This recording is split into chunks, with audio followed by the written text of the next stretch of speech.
So FOAN continues strong fundamentals growth in January push. So you guys, welcome back to Akahilz live on CoinMarketCap's blog article by Daniel Phillips.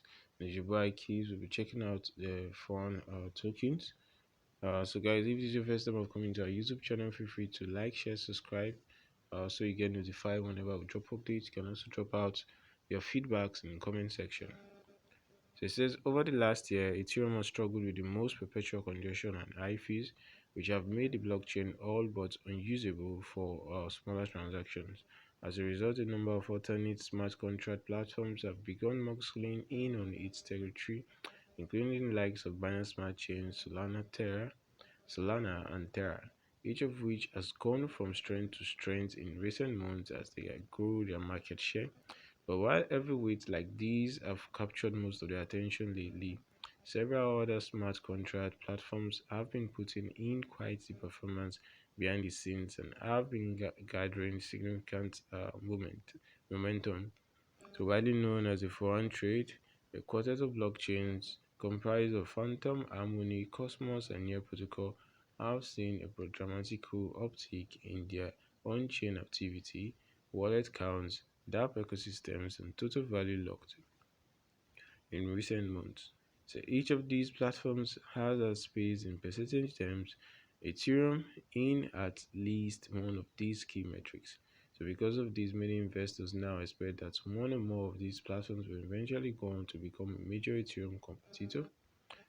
So according to recent data, this rampant growth appears to be growing into 2022. As per the latest daily transaction figures, 3 of the 4 assets, Harmony, Phantom, and Near, have been seeing a gradual uptick in on-chain activity in January 2022. But more than these, all 4 platforms have seen a significant uptick in TVL this year as per data from DeFi Hammer. Here are the figures as they stand. So we have Phantom TVL up 54% YTD.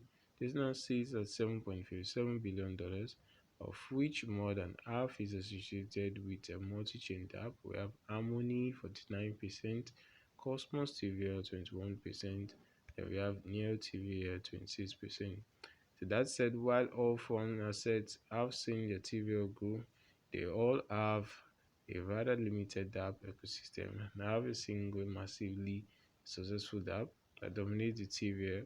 As the product landscapes grow, the TVL may continue to grow but be spread across a larger dApp roster. So important one, in multi-chain recently announced that critical vulnerability has been found in its older router. So guys, you want to take note of this update, as well as we have so you can see full details here.